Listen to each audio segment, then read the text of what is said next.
Uttaranchal University Dehradun, NAC A+ accredited university.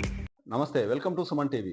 రాష్ట్ర వ్యాప్తంగా జరిగిన సార్వత్రిక ఎన్నికలు ఓవైపు అయితే పుంగనూరు మాత్రం రాష్ట్రంలోనే ప్రత్యేకంగా నిలిచింది. ఇందుకు కారణం బీసీవై పార్టీ అధ్యక్షుడు రామచంద్ర యాదవ్ అక్కడ పోటీ చేస్తున్నట్టు. పుంగనూరులో జరిగిన ఎన్నికలు ఏ విధంగా జరిగాయో, ఆయన గెలుపోటములపై ఏ విధంగా సమాధానం చెప్తాడో బీసీవై పార్టీ అధ్యక్షుడు రామచంద్ర యాదవ్ అడిగి తెలుసుకుందాం రండి. పుంగనూరు రాజకీయం అంటే గత 5 సంవత్సరాల నుండి జరిగిన అరాచకాలకు, దౌర్జన్యాలకు, దోపిడీలకు అంతం పలుకుతూ పుంగనూరు నియోజకవర్గ ప్రజలు మార్పు కోసము, అభివృద్ధి కోసము ఓటు వేశారని పరిపూర్ణంగా నమ్ముతున్నారు. పుంగనూరులో గెలుస్తారంటారా? 100% మెజారిటీ ఎంత రావచ్చు సార్? మెజారిటీ గురించి ఇప్పుడు మాట్లాడదలుచుకోలేదు. ఖచ్చితంగా పుంగనూరు నియోజకవర్గ ప్రజలు మార్పు కోరుకున్నారు. పుంగనూరు నియోజకవర్గ ప్రజలు అభివృద్ధి కోరుకున్నారు. ఆ అభివృద్ధి రామచంద్ర యాదవ్ ద్వారా సాధ్యమని నమ్మారు. ఆ నమ్మకము ప్రజలు జరిగిన ఎన్నికల్లో ఓటు ద్వారా దాన్ని చూపించారు. ఖచ్చితంగా ఈ ఎన్నికల్లో పుంగనూరు నియోజకవర్గం నుండి నేను గెలవబోతున్నాను. ఇంకోటి, ఇప్పుడు ఇంతవరకు సదుముకు ఇటు తెలుగుదేశం పార్టీ కానీ ఏ ప్రతిపక్ష నాయకులు సదుములేకి వెళ్ళిన దాఖలాలు లేవు. మీరు ఏ ధైర్యంతో వెళ్ళగలిగారు? అక్కడ మీకు పోలీసులు కానీ అధికారులు కానీ ఏ విధంగా సహకరించారు? సదుం మండలం అనేది పుంగనూరు నియోజకవర్గంలో ఒక ప్రాంతము.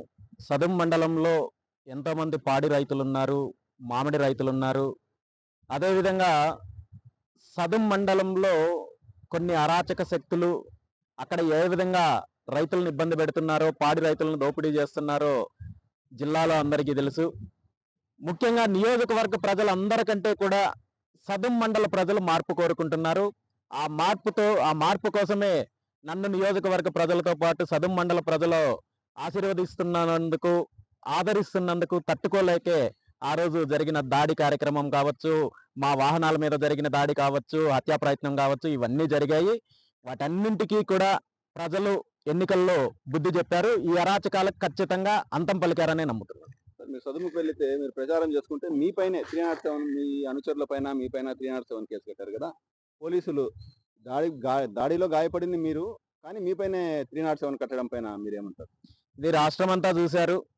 ముఖ్యంగా ఎన్నికల కమిషను ఆ రోజు జరిగిన సంఘటన పైన ఇప్పటికే ఎవరైతే తప్పుడు కేసులు పెట్టారో వాళ్ళ మీద చర్యలు కూడా తీసుకోవడం జరిగింది.